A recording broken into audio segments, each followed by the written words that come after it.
Have you ever really stopped to think about what you're made of? I mean, at the most basic, fundamental level? Well, today, we're going to zoom all the way in and take a tour of the incredible, microscopic city that makes you, you. So let's just ask it straight up. What are you made of? It's a huge question, right? But the answer is actually kind of amazing. You're not one single thing. Not at all. You're a massive, sprawling community of individual living units. That's right. Every one of us is made of trillions of tiny living cities. And I mean that literally. Each one is its own bustling metropolis, totally self-contained, with its own infrastructure, its own power grid, even its own government. We call these little cities cells.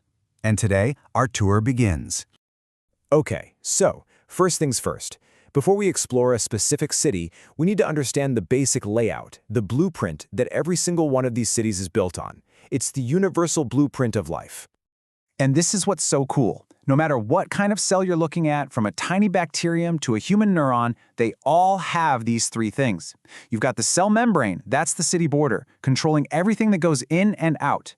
Then inside, there's the cytoplasm, this jelly-like stuff that's basically the city's whole environment. It's where all the action happens. And most importantly, you've got DNA.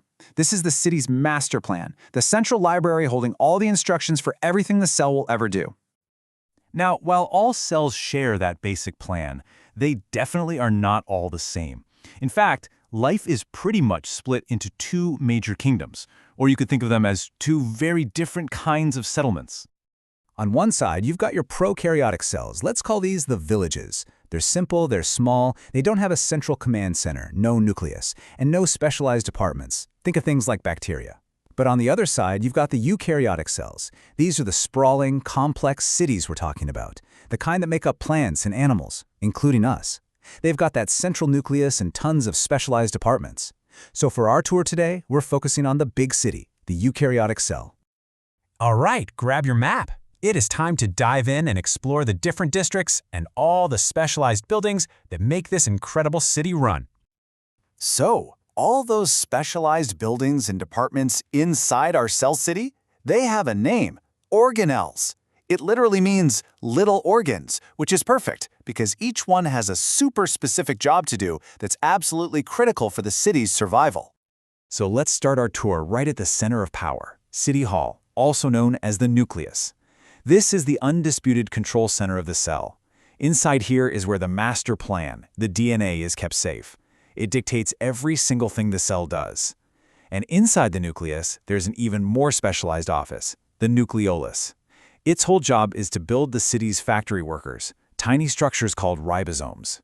And this leads us right to the city's main industry, manufacturing. It's basically a protein production line. It all starts with those ribosomes we just met. They build the proteins. Then these new proteins travel along a massive highway system called the endoplasmic reticulum, or ER for short. And their final stop, the Golgi apparatus. You can think of this as the city's main post office or shipping center. It takes the proteins, customizes them, packages them up, and ships them out to wherever they need to go. It's an amazing system. Of course, no city can run without power, right? Well, let's head over to the power plant. In a cell, this is the mitochondrion.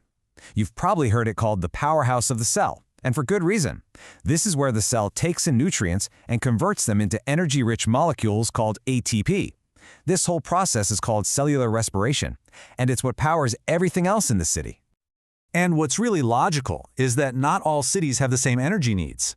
A cell that has to do a lot more work will have a lot more power plants. For example, your muscle cells are working all the time, right? So they are packed with thousands of mitochondria. A skin cell, on the other hand, needs way fewer. It's a perfect case of the city's infrastructure matching its job. Okay, now for the essential city services that keep everything running smoothly. First up, you've got lysosomes. These are your waste management and recycling crews. They go around breaking down old, worn-out parts.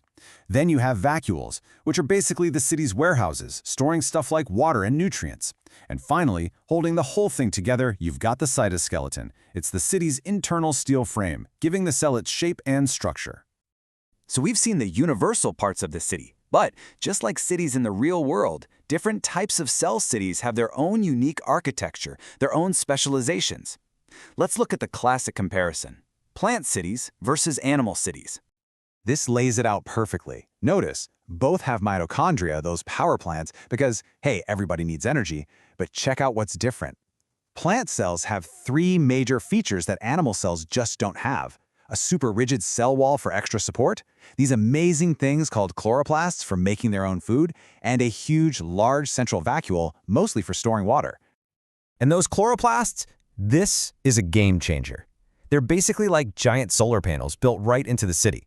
This is where photosynthesis happens. They literally capture sunlight and turn it into food energy. And the reason they're green? It's all thanks to a pigment inside called chlorophyll. It's how a plant cell makes its own power. And there are other incredible specializations out there too. Some cells have cilia. These are tiny hair-like things that move in waves. The cells lining your airways have them, and they work like a little escalator to move mucus and trap dust. Then some cells have a flagellum, which is a long whip-like tail for swimming around.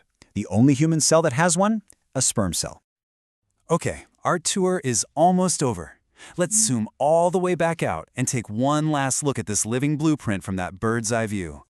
You know, it really all comes down to this one simple but totally profound idea. Each of these cities, each cell, is the smallest possible unit of life. And when trillions of them work together in perfect harmony, they make up a complex organism. They make up you. So if you're going to take anything away from our tour today, remember this basic blueprint.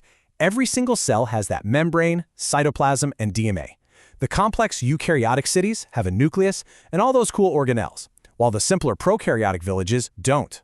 And remember, both plant and animal cities have power plants, mitochondria, but only the plant cities have those extra solar panels and that protective outer wall. And that brings us to one last thought to leave you with. If a single one of your cells is a bustling, complex city, what does that make a whole organism, a whole person? Are we a country, a planet, maybe even a galaxy of trillions of interconnected worlds? It's a pretty wild way to think about it.